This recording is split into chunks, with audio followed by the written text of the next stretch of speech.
Welcome to the episode. Today I'm very excited to have Cam Zimmer on the show. Cam is the AVP of Brand and Marketing at Federated Co-operators Limited. It's a mouthful for me. But, no worries. So thanks for being here, Cam. Yeah, thanks for having me. You're in the marketing world. You've been in it for well over 2 decades. So you got a lot of experience. Yeah. If you didn't know this about me, in another life, I feel like a marketing could have been a role marketer. Yeah. I think I would have probably are a marketer in your role. In my own entrepreneurial way. Yeah. And even the work we do with with companies like FCL, like I get to touch those areas, and it's very fun for me. Absolutely. So Cam leads marketing across one of Canada's largest retail and brand portfolios. With over 2 decades of experience in marketing leadership roles, his work focuses on brand stewardship, large-scale strategy, and navigating the realities of complex organizations with long-term accountability. So today we're just going to talk about marketing.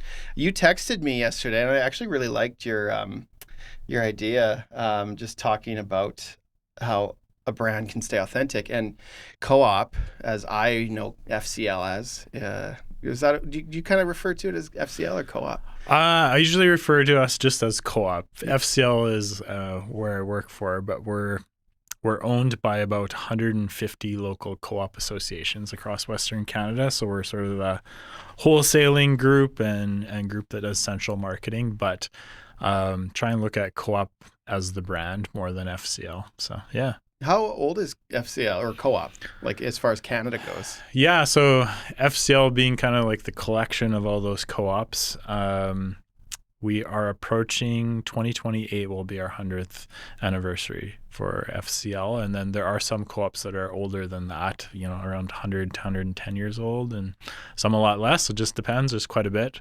A lot have joined together over the last number of years too. So there's less than there used to be, but they're larger. Did you find that history kind of cool to be part of, like as far as a brand, like that's old, like has some roots in our culture? Yeah, absolutely. It's very interesting to me. I grew up small town, southern Saskatchewan. My parents owned their own business, but there was a co-op in our community, still is. And my parents' business had a lot of history. It was kind of founded the same year as our town was founded in 1905. And so I've always had a bit of an appreciation for businesses that were able to make it through and thrive and survive through the prairies in Western Canada and everything that's gone on over the last century. So happy to be part of we call it a legacy brand in co-op. It's got a heritage to it. It's got a heritage. We do a lot of road trips for our projects, and some of them go to like the boonies. But wherever we are, there's always a co-op. If there's one store, it's typically the co-op. Typically, yeah. A lot of communities, the co-op is the last business standing. In smaller areas, they're still committed because it's community or member owned. So they tend to last longer than others. And yeah, there's about 1,500 retail co-op locations in Western Canada, which is fairly significant. Well, the bathrooms. Clean washrooms. We've won awards. Yeah. Actually, that's a thing. Actually, yeah. We won a Gas Buddies Cleanest Washroom Award a couple of years ago. I think we should always be in the running. Local co-ops are great at keeping their gas bar washrooms clean, for sure. Usually it's like we're trying to grab a bite, like on a shoot day or something. It's like they also have good food, lots of ready to eat. Some of them had Vern's Pizza for a while. And it's a good bet. Or if I'm going fishing, I think Karen on our team was just talking about the local store turned into a co-op recently, and I went fishing with her partner this last summer, and it's got great retail as far as like, I can get my minnows and leeches usually there. Have the bait there for sure, the fish hooks, and my family has a cabin at Emma Lake as well. Nice. And that one got purchased. I think it was just called Ambrose Grocery, and they got purchased by Co-op. Nice. I don't know exactly how that acquisition works, but it made it better. And then because of that, then they got gas services. Like they got a pump installed, and nice. Really nice to have that there. My brother does the card lock thing, and there you go. He likes that. So. Super cool. I got some quick fire questions to open this up, and then we'll get into talk about authentic brands. Yeah. You doing this, like I want to pry into your experience. Sure. Do you like big picture strategy or hands-on execution? One of the things I love about co-op is I get to do a bit of both. So I think I'm a creative person at heart. I used to be a writer. So I do like having a creative team, being around creative people. So that's kind of the hands-on part. Once in a while, I'll dip in and work on campaign strategies and brainstorming sessions with them. So I still love that, but a lot of my role is around strategy and long-term planning. And there's a network of about 75 local co-op marketers at some of those 150 associations. Some of them quite a few of them have their own marketing person or own marketing team. So look at it more as a network and how do we empower them to do marketing in their local areas, because that's what makes co-op special, is we've got a bit of both. So we've got the really strong brand that my team and I help steward, but then each local co-op is its own entity and they do their own marketing and they have their own pieces that make sense for their community and for their members. So it's a different kind of business model, but I would call it a better one. And in some cases, it's stood the test of time. So yeah, I like being part of the strategy part of it as well. That's leads well into my next question. Sure. Long planning cycles or fast iteration. So you're working with something that's established, like a brand that's established. So, but you're not too big where you can't pivot. Like how do you? Yeah, we're pretty big, and definitely are known as a slower ship to steer, but we're kind of in the middle of a transition period, I would say, on the marketing side. So a lot of our marketing that we did was larger campaigns, or even things like our flyer program has been going for decades and decades. And a lot of that's very long-term planning. You could be planning for the holiday season 6-8 months or more ahead of time. And now we're in a different world, right? So digital, we're in the middle of that transition. So we're on that side of things too with digital marketing, but trying to navigate that, come up with processes that can still have a bigger strategy, but also be able to make changes while things are in market, make quicker decisions, use the technology that we have to empower that. So we're right smack dab in the middle of that. And I find it interesting to navigate, and not everyone sees change that way, but I find it interesting. We're in an interesting time. Yeah, like Sears is gone. Yep. And yet, the Sears catalog was a staple of the rural community for years. For sure. And you guys do the flyers still, right? Yeah, we still do flyers, although we're seeing it like our local co-op associations, we're seeing them depend on it less and lean more on digital. Even this year, we're seeing a pretty large shift on that front. But yet there's still, whenever you take one thing away, everyone looks at it and says, why don't we still do this? So there's still a large group of customers across Western Canada that are looking for it. It's trying to navigate our way through that. We're also, although we're large in Western Canada in comparison to some of the national brands and competitors that we face, we're not. Federated, we're about a $11 to $12 billion a year business. But we have multiple business lines under that. Yeah, you have like your home. Yeah, we have home, food, ag, energy, so fuel, both at gas bars and commercial fuel, pharmacy, liquor. Actually, as local co-ops have really picked up on the liquor front. Saskatchewan, I believe, co-ops are the largest. Collectively are the largest liquor retailer, as well as in BC, they're the largest independent liquor retailer. So collectively, lots of different business lines. So we're competitive in all of them, but we typically face much larger competitors. So I find that part interesting too. In the grand scheme of things, we do have to be a little bit more nimble and adaptable than maybe some others do. But yeah, it's all interesting to me. That's why I got into it. One marketing metric you trust more than most? Oh, good question. Sales.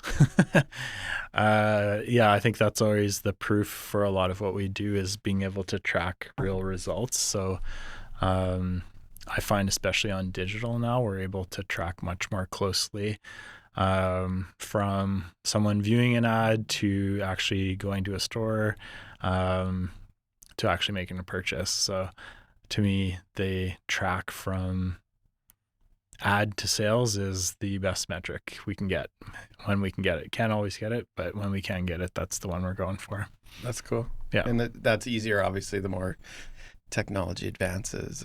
It is, yeah. Some of it borderlines on, depending on your viewpoint, a little spooky, but I find it interesting, just the ability to track. Yeah, we don't really care about someone's name or identity. We care But kind you're of tying who they IP are. addresses to co-op numbers, right? I'm just kidding. Yeah, no, yeah, we know all. No, but yeah, you can do a lot more for sure than even when I started. It was hard to tell. You're looking for like really big trends, and now you can get into kind of micro niches of customers and understanding did they respond, how do they respond. Well, even All with those like, things. I guess you have, kind of similar to Costco would have a membership, and they would know customer sales tied to that customer. You would have that. We get do, yeah. all, like- There's about I should know this number, about 2.3 million co-op members across Western Canada. But a lot of people, especially people who have had co-op in their family for a long time, they might use their mom's number or their grandma's number or their spouse's number. So it's a little bit different, but yeah, we're seeing a shift now that people are signing in for our app or whatnot. We can tell a lot more closely who they are when they use their number. So it's not just a guess that they're part of a family of people using the number. We can tie it to their identity when they're using some of our digital marketing and they've consented and signed up for promotions. And so can you yeah. tie two members together? Like I don't have multiple memberships, but I probably should. Yeah, it depends on your local co-op. So they're each independently operated. They have their own board, which is made up of people who are elected by people in that community. And so they set bylaws. And so some of them they'll have like joint membership. Some of them have business memberships. So there's different types of membership, but typically it's supposed to be for one person. So like if I have a number in Saskatoon, Yeah. but let's say I got one at, what's the one? Lakeland Co-op is the one I would That would probably be a separate membership, but it's like you get the membership for lifetime. So if it's $10, that's your membership for your entire life, and you own a stake in it. So it's like equity you build up in it. Do people ever like put it in their will to, delegate?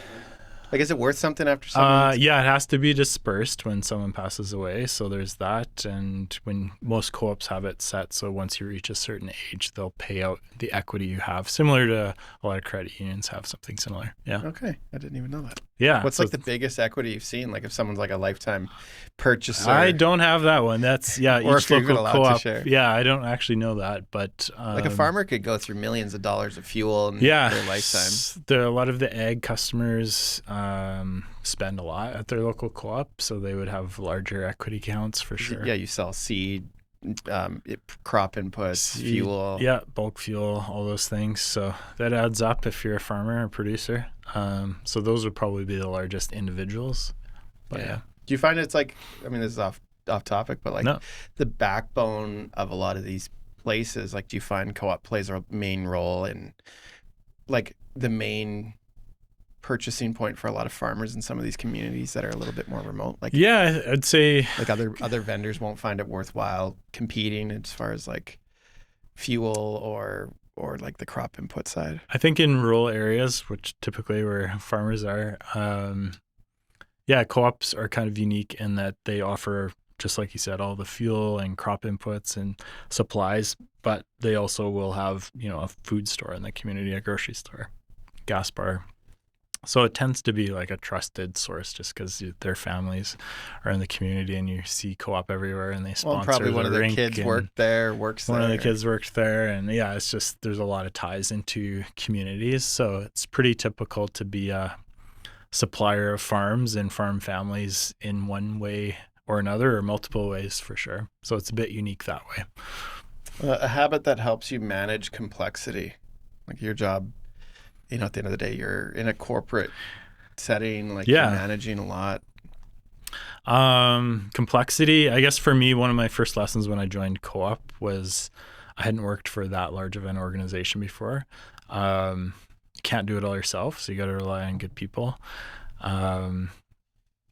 And be curious, like all the time. You have to be curious and learn and listen to the people you work with in the local co-op level about what they're experiencing, because you can't see everything from your vantage point. You do have to get a lot of different input. And I'd say now again, a lot more advantage with access to analytics and real-time data and all that. We have a lot more information at our fingertips to help coordinate the complexity and chaos than we used to. So, in your role, you're managing teams, which you've done for years now. Yeah.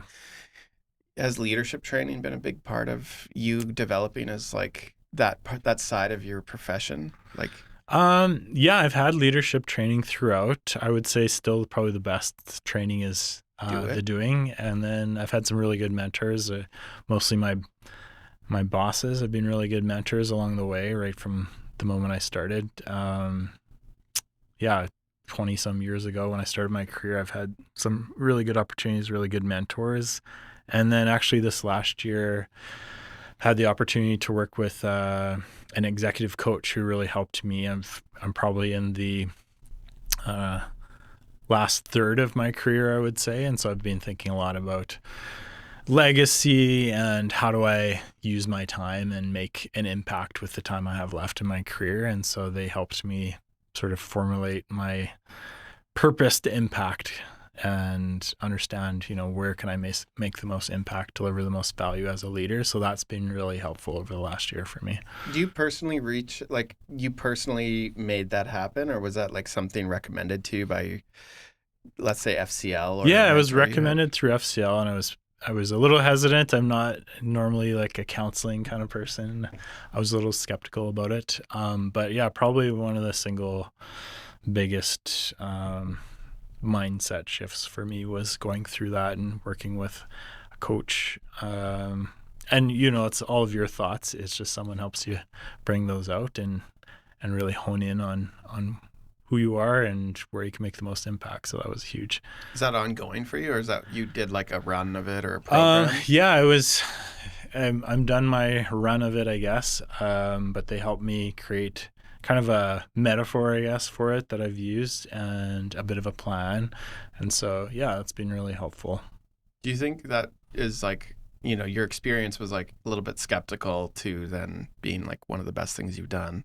Yeah. Could you recommend that to other people in leadership positions, whether their corporation, fosters it or encourages it or not? Like, do you think it would still be good for someone who just wants to do good work and meaningful work wherever Yeah, they I are? don't think it's necessarily limited just to leaders. I think it's for anyone. If you are thoughtful about your career and yourself and who you are, and I think that process of talking through that with someone is always valuable. I know some people do it just with an informal mentor they might have. It doesn't have to be a formal coach. Sometimes people are in groups, like groups of entrepreneurs. I have friends and family who are entrepreneurs, and they'll get together and go through a similar process. So I think there's always value in that. But yeah, for me personally, that kind of one-on-one coaching, counseling worked and helped. I don't know if I'll do it again anytime soon, but it definitely got me on a good track. Yeah, I like that kind of stuff. As an entrepreneur myself, I find I've had, I feel like I kind of stumbled into some coaching through an agency I worked with out of Calgary. This was like in 2018 it started. And then after that, I was like, I never knew I needed it or wanted it. And then I was like, oh, this is so helpful. And most of it kind of tailored to figuring out a little bit more of who I am and what I wanted. Yeah.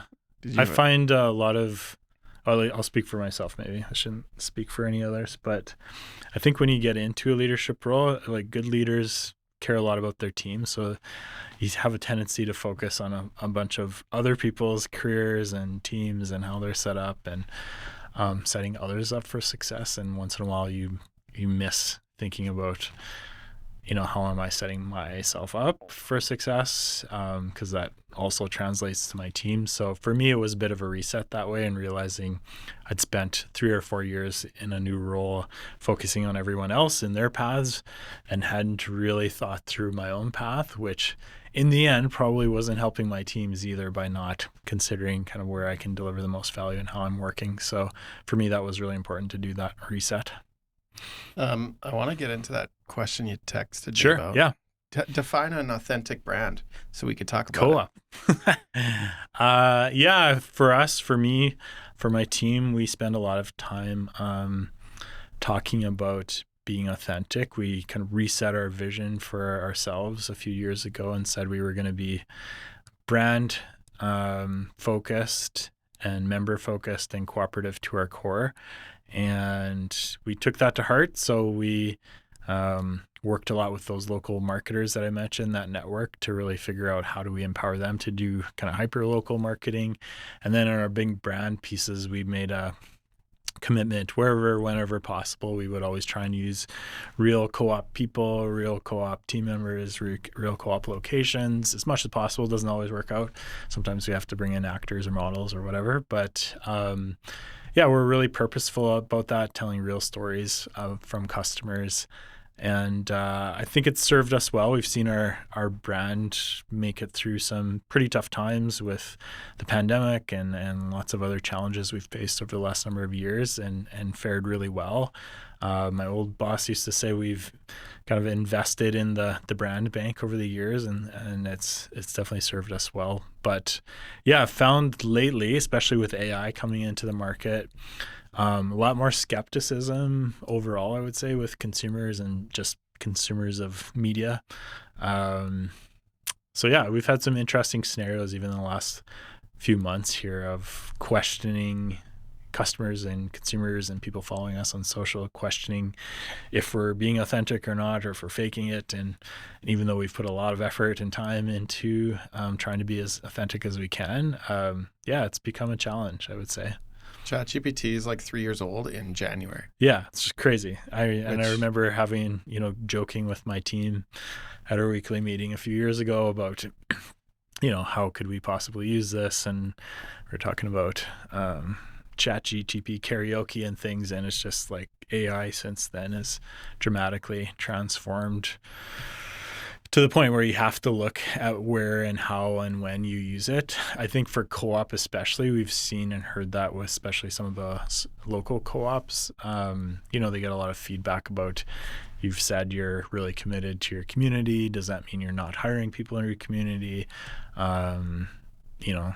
Which they are. They definitely hire a ton of people in their community, but on the flip side, they're usually, not the biggest businesses. They're going up against competitors. So they're always looking, how can we be creative and use some of the tools that are there? So yeah, it's an interesting scenario that's changing, it seems like every week almost, in terms of the tools and approaches and what brands are willing to try and not try. Yeah, we had a large brand campaign this fall, which was everywhere. We had it on TV, we had it on social, we had it in cinema. And the commercial we filmed and the concept for it was kind of a time-lapse retro, going back to the future kind of thing. All real people, I swear. We were out, one of the scenes was in Bigger, Saskatchewan, and a local theater company were the extras in it, and we recreated this old scene from the early 90s, late 80s in a park there. We had makeup artists there. It was a whole thing. So went through this whole elaborate process to create a authentic commercial and an ad series. And then, yeah, got called out pretty hard on social. People assumed, because it looked different, that it must have been AI. And we had, makeup artists and people that were involved say, I swear I was there helping on this. And yeah, it was really interesting. I will say it was a bit of a shock to me, because we were authentic and in our approach, and still kind of didn't make the cut for a lot of people. So it's been top of mind lately for me, just to understand, even if we'll get the same credit, I guess, as a brand for being authentic and for taking that approach, given that there's sort of almost this assumption now that you're not. You're probably using AI. You're probably doctoring things behind the scenes. So yeah, I've been thinking about that a lot. We've been playing around with some AI tools as far as like image generation. Sure. And, yeah. Even video. ChatGPT has Sora and Sora Pro, and the image side, it's like Nano Banana with Google Gemini, and it's like they're as far as I see it, like down the road we'll just view them as tools, but right now people aren't even sure how to use them. And I find, even this podcast is like, it's filmed in real life. Like we're sitting here. I can touch your mic if I want, and I feel like it's just like AI will just push people to want, like it'll polarize a little bit for a while, Yeah. where people will assume it is, especially if it's done well, might just assume it's done with AI, and then there'll be a side to it where people will crave a bit more like rough, like even photography, people are starting to like old 2005 cameras, Right. digital cameras, Yeah. like flash photography. And it seems like, you know, even for us, it's like, I went to a conference and this one speaker said, AI will just make creatives become more curators. So, but you still need a creative eye to like see it, to think of the ideas, to think of what it should be, and however it's generated Yeah. may change. But There's definitely different ways to look at it. Like there's like the generation part, right? So you're probably using some of those tools, or you can use some of those tools where it's generating images for you. I think they're still a little bit rudimentary. And like, then there's they're not assisted. quite good Yeah, no, and so that side is like you probably can tell a lot of that when companies and brands try like to they use figured that. out the hand thing. They used to not get fingers right. Now they can do Mostly, yeah. Like, you know, they can't get feet right still. that. You did a but- cool collaboration with I don't know how much you had to do with it, but with Hard Pressed. Yeah, Our that was neighbors my downstairs. team for sure. Okay, yeah. So I saw we're above Hard Press, so we see the Yeah. trucks coming and going, and I know Steve, the owner of Hard Press. Yeah. I went into their shop last week, and not only do you have co-op merch made by Hard Press, but Hard Press sells co-op branded Yeah, they do. sweaters and toques downstairs, which I thought was really cool. Yeah, it was our goal to have kind of co-op brand ambassadors wearing our logo and merch. Yeah, And it worked. I feel like that's a really good play, and that, especially if we're talking about authenticity, it's like people like those brands that they grew up with. You know, now they have a way to like buy it and rep it. Like people are walking around with Kirkland Yeah, totally. shirts and Yeah, I think it's sweatpants come and- around almost of the private brands. Like Kirkland's a good example on Costco side. Like I have a Yeah. friend, he wears Canada Goose Yeah. coats and vests and toques, and like, Right. I think a Canada Goose toque is like $300. Yeah, it's insane. And yet underneath his $1,500 jacket will rep a Kirkland sweater. Sure. It's like, yeah. it's funny how it's like one's like a high value product, but like, you know, it's like good quality, and, you know, similar to like Co-op. It's Yeah. Like, it's like a brand. that- Well, and for us, like you mentioned, like we're a legacy brand for a lot of people. There's at the root of it, a brand is basically your experience, right? So a lot of people have experience with co-op, whether it's their family member or growing up, their grandparent would have taken them to a local co-op, or it might have been their first job. Like you'd be amazed at how many people say their first job was working at a co-op gas bar or grocery store. So I think there's a lot of positive associations with our brand in particular. I have many yeah. memories with my family driving through the lumber yard, Sure. the Avenue C, Yeah. Habs or Home and Building Center. Yeah.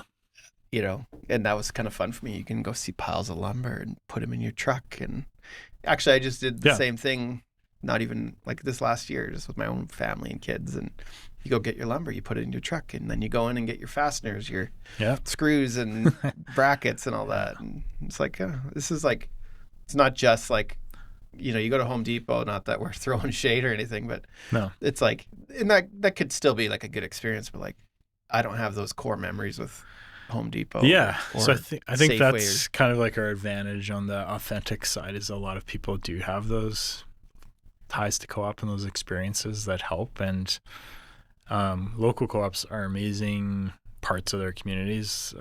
They are probably too humble sometimes in talking about their investment they make in the communities, but they're always there. They always volunteer. They always invest in local charities and sport teams and whatever. And I think that too helps us. Like we're not some faraway concept or, you know, single owned CEO somewhere.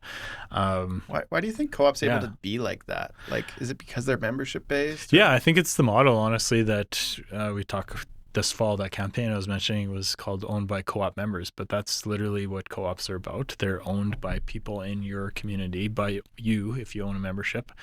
It's a membership for lifetime. The people who go on the board for your co-op and make business decisions are all local people. They're not anyone special. They're not parachuted in from anywhere. They're people in Saskatoon Co-op, for example. They're all people who are from Saskatoon or the area that Saskatoon Co-op serves, and yeah, they contribute and they have a say. So it's more of a democratic model to business, which is different, but it's intrinsically you have to be community based. I think that's the cool part, and you can't really lose that without losing our whole business model. So I think it's really important that we keep talking about that. It's a different way of doing business. But yeah, Do you think baked into it, it's entrenched. you, as a marketer, you probably you understand your consumers probably very well. And myself as a business owner, Yeah.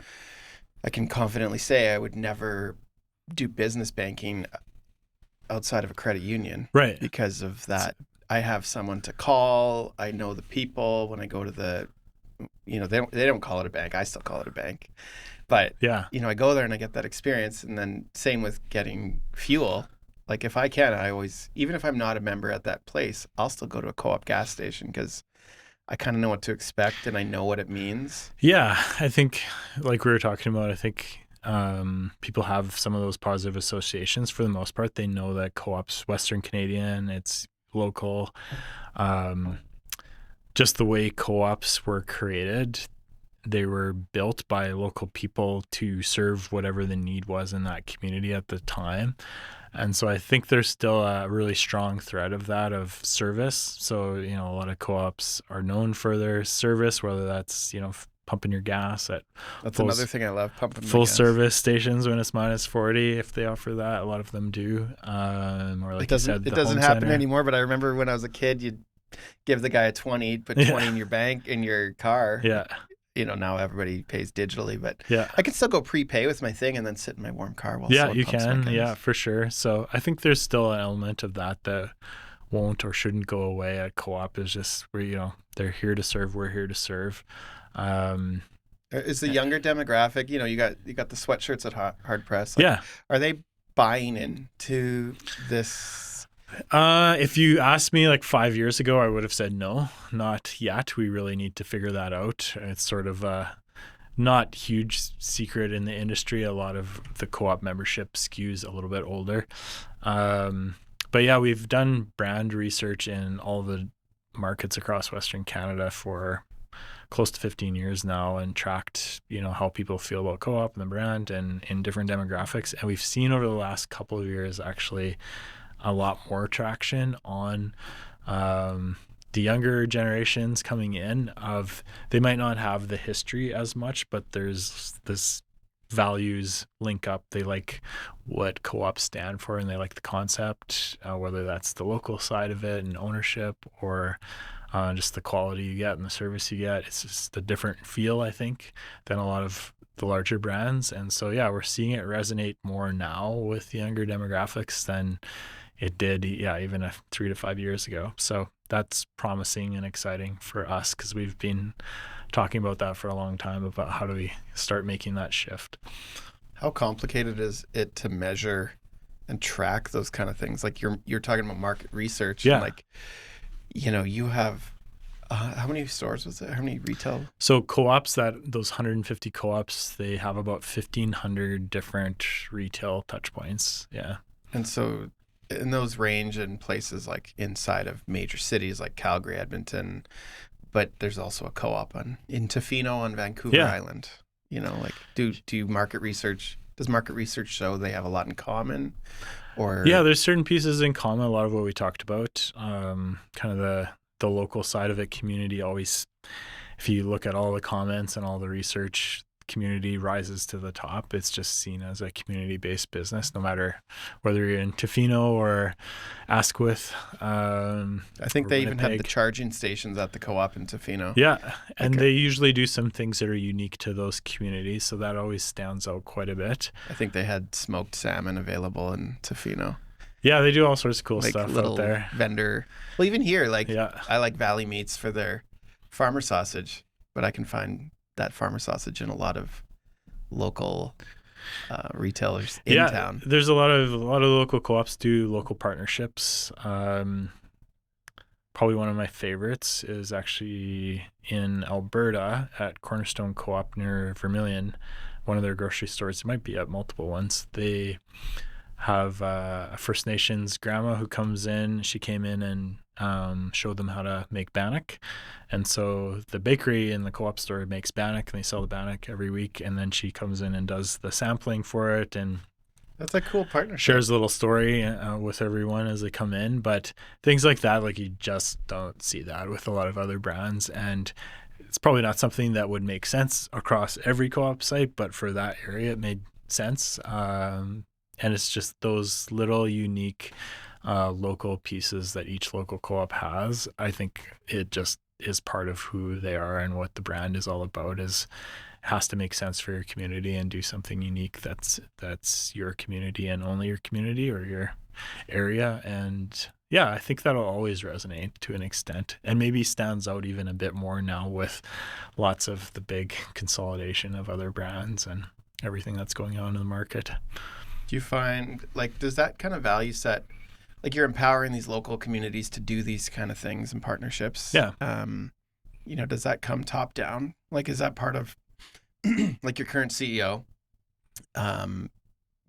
Like, are they saying, we should do these things, or has it always just been part of the DNA of co-op to do those things, and it's just they're empowered to? Yeah, I think to an extent it's always been part of our DNA. We always say we're more of a bottom-up business model instead of top-down, or inverse pyramid, because the local co-ops, we're a co-op, Federated Co-op, so they own a stake in Federated, so they all have a say. So yeah, it's a very different approach that way. But because of that, it's just geared towards local involvement and thinking about your local community or communities in a different way. It's not, sometimes we get compared to a franchise model, but it's a lot different in that it's directed from one central group down versus a lot of what FCL does and the network of local co-ops does. There's some great ideas that come up locally, and then a lot of times we'll look at how can we extend the great idea across all the co-ops. So a good example would be on the marketing side and community side, probably, just about 10 years ago, the co-op in Regina and our refinery in Regina got together and started just in Regina. It's called Fuel Good Day. So they donate so many cents per liter. I was actually going to bring that up because I know Fuel Good Day. Like, you guys do a good job. It started just with one place in Regina. It worked really well, and so we said, "Whoa, that's like, why couldn't we extend that?" And so we started sharing it out to the rest of the network of local co-ops across the cooperative retailing system, and within a couple of years, it became a thing, and it's raised millions of dollars. I don't have the total off the top of my head, but it's very community, and every local co-op decides with their members which charities that goes to.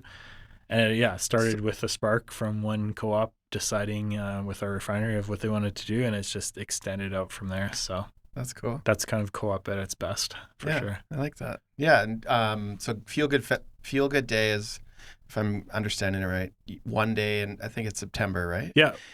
Or is that everywhere? Like everybody Yeah, shares? Pretty much every local co-op participates on the same day. And then all the gas or fuel sales during that day, a portion of it goes to that. Yeah, and each local co-op decides like how much is donated and then where it's donated. So it's very local, which cause or charity they donate to. And then people apply to be maybe one of the beneficiaries of. For sure. That's very cool. That's a really, I like that story. And especially the impact in like a smaller community, like, it can literally go to the hockey rink in, bigger, or, a small community can fund a playground, or, I think this past year in Saskatoon, it was Classy. Yeah. Or maybe that was 2 years ago. Yeah. Saskatoon Co-op would set, just for Saskatoon and the areas that Saskatoon Co-op serves, they would set which organizations. Sometimes they do one, sometimes they do a number. But to me, the cool part is it's not just, the corporate headquarters saying, here's our cause for the year. It's every community doing its own thing. But they all kind of rally together on that one day. So that's very co-op. From a marketing side, how do you leverage things like that to just tell the story of, we're talking about authenticity. Yeah. That's very, like, that checks all the boxes in my mind of what co-op stands for, what they are. how they exist in the community and it gives back. Like, Yeah. how do you leverage that as far as the brand? I think that's like best case scenario. We try and create that sort of win-win situation where we have an umbrella that we can use for marketing or brand purposes. So Feel Good Days is a good example. But then each local co-op, when it makes sense, can leverage it in a unique way in their market. So we're always trying to create, we call it centralize for efficiency and localize for effectiveness. And we're always trying to create an environment where that happens. So even our app, our co-op app, we have one central app for pretty much all the co-ops use it and their customers and members. But then they have the ability as a local co-op, because they know if you signed in, if you're a member or where you signed in from, you're part of that community. They'll publish articles, they'll publish marketing promotions that are unique to that community and that co-op. So we're always trying to create scenarios where we have that mix of central and local. The central part is you get to kind of be attached to some larger programs and initiatives and a larger brand and sales and all those things, but your local co-op does something that's unique to your community. Costco has $1.50 hot dog. Yeah. Does Co-op have something like that? Like, I'm addicted to the Co-op car wash subscription. That's like one of the things that's like, I don't know how they'd make money with how many times I wash my car. Right.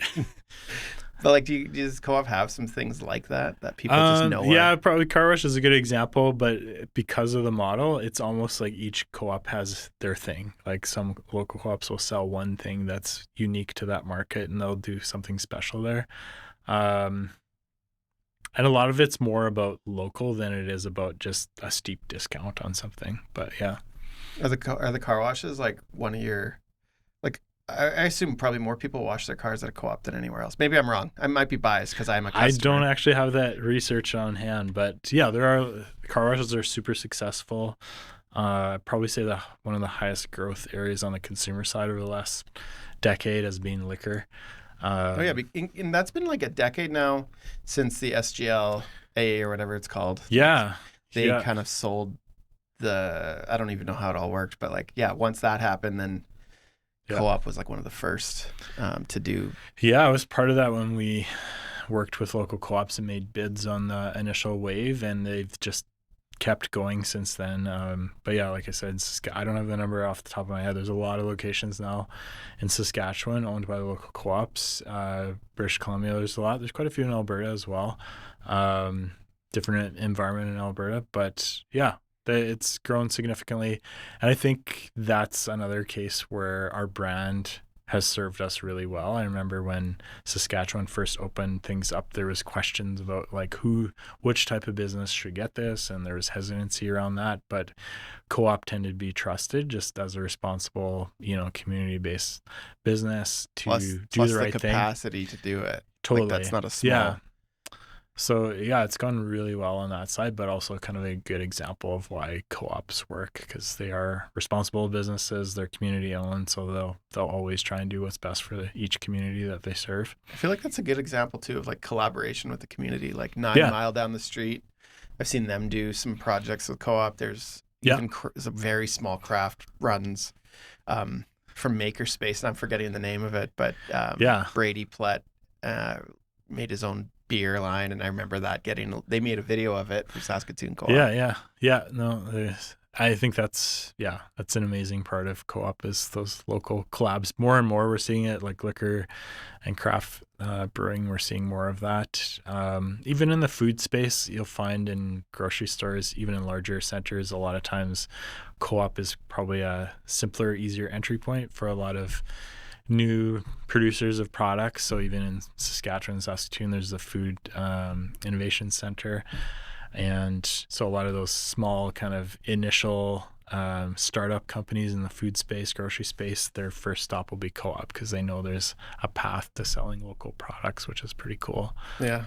I assume getting into a Costco and that it's a lot harder. Very overwhelming. Now you got to make. Yeah, and there's it's just a different approach to business and setting certain thresholds and trying to squeeze out the smaller guys on margins and things like that. Whereas generally Co-op and Federated and local co-ops are known for trying to work with local businesses and create kind of those win-win scenarios and give them a shot. So I think again that's always served us well is that approach. Yeah, I feel like I feel like as we get into a world that's more, we're talking about authenticity, Right. a world that's more fake, or every post I see on LinkedIn, I'm just I'm like, is this Over or it. Instagram? It's like, well, it's like, is this Yeah. even real? Yeah. Like, I want to hear from people. I Hmm. want to learn from them. I want to connect to them, Yeah. hear their stories. I'm finding that's like, even as a business model ourselves, like we're finding our clients want us to make content that tells a story of a Right. win. Maybe it's of good fuel day, or one of our most recent projects we're working on is a law firm that one of their team members won a really big award. Sure. Yeah. And so it's just like, that's how they're connecting. And this person has built his own clientele off of being a connector, being a person who connects. And I think in any space, it's like those stories of the human experience seem to be the ones that people are wanting to invest their money in with us to tell the stories. And, they're leveraging them as well to grow whatever it is, whether it's the tech sector or what, lots of different things. You worked at SRC, I saw on your resume. So I did. Yeah. you probably know a lot. You probably the same stories from when you worked there are applicable today, probably even more than ever. But Yeah, I'd say there's still definitely a place for storytelling and marketing and communications for sure. Yeah, when I worked at SRC, probably one of the most favorite parts they worked on, I think they still work on, mine remediation project way up north by Athabasca there. And yeah, just the stories from the people that still live in those communities go a lot further than any press release or brochure or anything that you could create to try and explain it. So I always think there's still a place for us. We did, I don't know, probably a decade ago, we did a campaign and a contest where we just asked co-op customers to share their stories, and we hardly offered anything for a prize. I think it was maybe like a $500 gift card across Western Canada, and we got 14,000 stories. Some of them, when we said the story, we were thinking people would write maybe a sentence or two, but they were like full-on experiences. Just everything you can imagine about just nice gestures that someone made to, an employee who was trained in CPR, saving somebody's life in a store, to you name it, just like going above and beyond. And it's pretty amazing. And our comparison was you wouldn't see that same level of engagement with a lot of international brands. Even if you like the brand, you probably just don't have that kind of very few brands could do that. I feel like I look at like Nike would maybe be the biggest brand I could see people attaching life-changing experiences to. So it's but like, I don't think Apple would carry that, or Starbucks. Not as much. Hey, so like for me, I like that the brand and the business and businesses, local co-ops, have had that kind of impact where people actually take some time and would share a story back with us. What does good marketing look like when you're accountable to a national portfolio rather than a single brand? What's marketing look like? So we have at Co-op, we have our own brands, especially in the food space. So Like you have Co-op Gold. Yeah, Co-op Gold, Sensibles are kind of our food private label brands.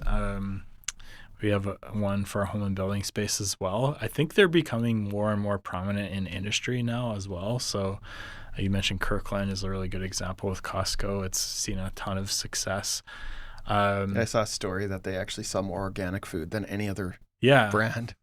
So it's always a bit of a balance, right? So there's, definitely national brands still have a lot of importance.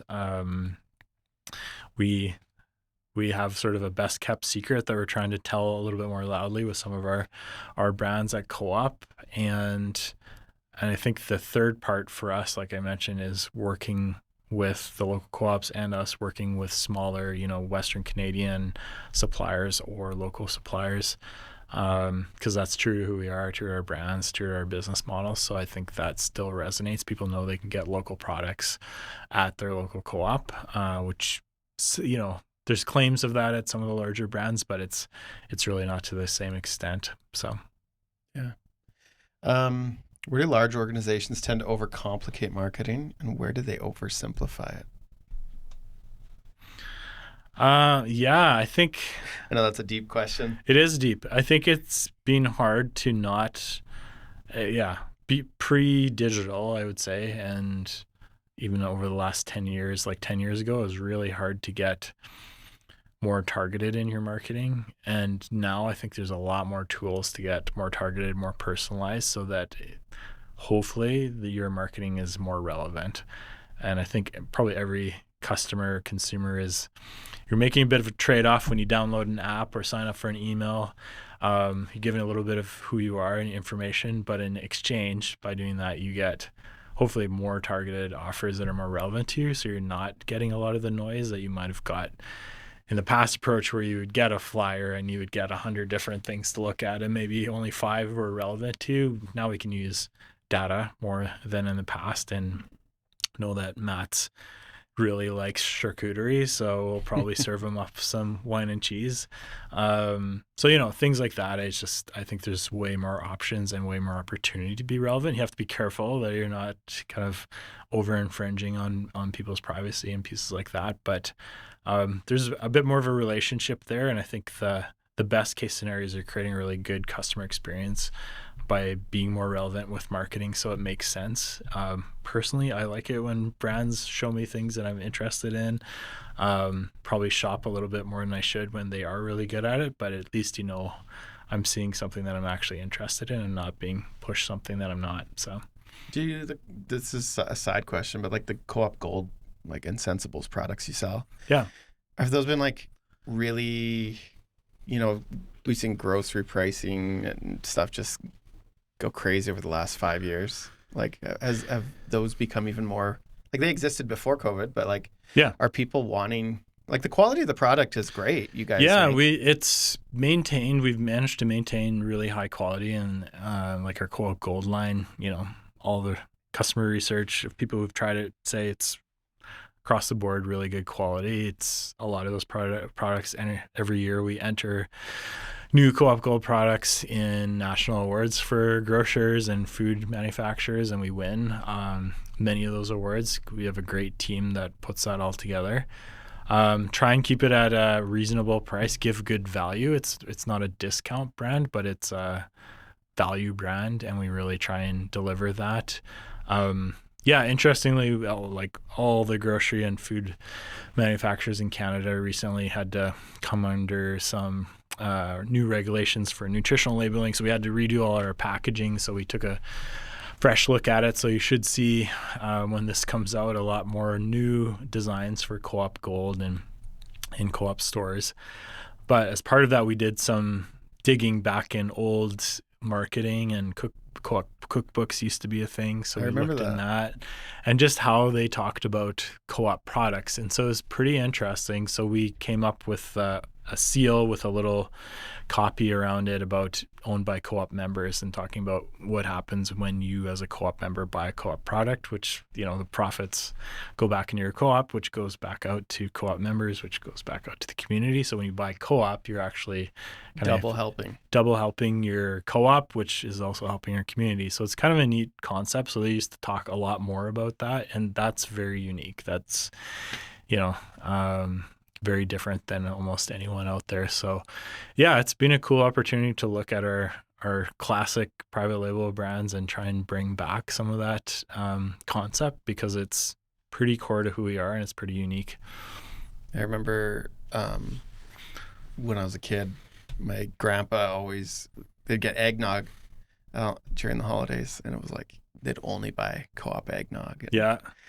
Like some of those things just... a lot of people quote Co-op pierogies are a thing in certain communities. And then you look at the packaging, and they're manufactured not too far within it. You're like, they're not... Like, it seems like Co-op, when it can, sources... as much as possible, for sure. Local. Yeah, like most of the ingredients, like, they're here. We've done a couple campaign or like micro campaign shoots for Saskatoon Co-op. Sure, They were highlighting... this was planned before tariffs were like announced, but then the tariffs from the US were announced, and then it just kind of hit even better. Like, and then they picked products like, this one's Canadian. Like, absolutely. I can't remember exactly the products we were sampling. Some of them were, I think it was potato chips. Our chips are like next level, for sure. So I'll stand by those all day long. Well, my wife and I were shopping the other day for groceries, and it was like, you see your big brand name cheese. Like I prefer to get shredded cheese when I'm making certain things because it's just like Sure. I find it cooks better. Yeah. It's just like a little drier, less oily. Yeah, I think we were making nachos and I was like, well, I'll just get the Co-op Gold option because like I know it's not a compromising quality. We're saving a few cents here. Yeah. And it's like you do that for a whole meal all week, every week, by the year. Good products still. Good products, good value. Yeah. Great value. For sure. Yeah. And then what you're saying about the value of just like, Yeah. If you remember in doing that, it's actually going back to your Co-op. My dad actually was like, get a Co-op number. I think I was 18 and I got my own Co-op number. Nice. It was, I won't say it on. I mean, unless you want people to use it. But yeah, I don't know if anything bad could happen from it, maybe. Really. But yeah, it's like I randomly got it. Like just the numbers were just like, it was basically 1, 2, 3, 4, 5, 6. It's not that, but it's basically that. And then the person, every time I tell it to a teller, they're like, "Well, that's a good number." But nice. There's a lot of like connection to my childhood when I think of Co-op, and I don't know. I feel like I don't know. As a marketer, I'm like, how would you leverage that in stories? And well, it's a good way to close it out. Or mentioned the hard pressed collaboration we had. So one of those, one of the slogans on one of the shirts was "What's my number," which is a little bit tongue in cheek, but really, the Co-op number. Like we used to have a graphic designer who tattooed his Co-op number on him, but it's pretty meaningful, and it's kind of like this symbol of what Co-op is, because if you have a number, you're a member, and if you're a member, you're an owner of your Co-op, and that means you're contributing to your community and you're part of a community-owned business. So that's kind of all about who we are and that number that everybody gets. Do you enjoy marketing for an organization like your organization? Like your skill set would work in a lot of other large corporations, but like, it seems like you get to have a lot of fun. What attracted me was I actually got my grad degree out at U of A, and my focus was on values-based businesses, and I was really interested in like companies and brands that can make a profit, but they do some sort of good. And so just when I was wrapping that all up, I saw the job at Co-op, and it still brings me back to work. To your point, I could probably go to a bunch of different places, but I would lose, in a lot of places, you lose kind of the values part of it, and just that idea of how much we're contributing back, or local co-ops are contributing back. And to me, that's really important. So I still like it. I like the challenge of kind of that bottom up approach, and kind of rallying together to do something. It takes a bit more work, but I think the juice is worth the squeeze. And I find that way more interesting than if it was just a straightforward top down approach to business. What skills or instincts have become more important to you as your scope has grown? Listening has become a lot more important. I think as you go, I think the default can be to speak without hearing, and I think the opposite is true. If you can listen well to what customers, to what different groups you're collaborating with are looking for, and try and find the shared wins, that's super important as you go along. Ability to build bridges and not burn them, and a lot of that comes down to listening and making people feel heard. So I think that's been a skill I've tried to work on a lot more over the last few years, for sure. Is there any benefits you get running a brand, or being a steward of the brand? Yeah. That isn't so tied to profitability compared to, like many corporations, like the whole goal is to maximize shareholder value, where your shareholders, I guess, are the members. Like, we still want to create a profit, but it's the idea that where that profit's going, in Co-op's case and local Co-op's case, we know for sure that it's always going to Western Canada. It's going to a Western Canadian community, and in the end, it's serving a good purpose, whether it's going back to an individual member or reinvestment into stores that serve a need in a community, or being reinvested in community causes and things that the local members care about. So to me, that's kind of the differentiator for us. Well, I feel like the outcome of that would be you can exist in places other places wouldn't deem valuable or you could even make a go of it where others would just shut down shop. I'm assuming that's happened. The strength of the cooperative system, we call it, the cooperative retailing system, is that, in a kind of big picture way, each co-op is also supporting each other to a certain extent. So yeah, I think that's served co-op and co-ops really well. That's why so many co-ops and FCL have been around for close to a century, or in some cases with local co-ops more than a century, is that approach. It's a long-term view. It's not a view by the quarter. It's a view for generations. And I think that makes a difference. What's one belief or principle about marketing that has only become clearer the longer you've done this work?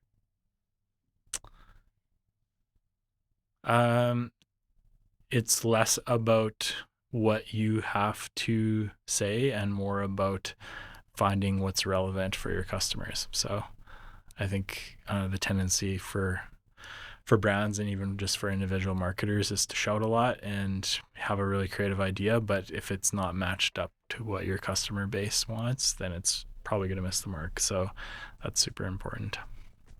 I love it. Well, I'm going to wrap it up there. Sure. Cam, awesome. Thanks for the time. Thank you so much for being here. Yeah. It was really, really great to chat. I feel like we could have kept talking. Sure. There's so much experience you have that I feel like I just could just sit and ask questions all day. But I wanted to thank you for being here.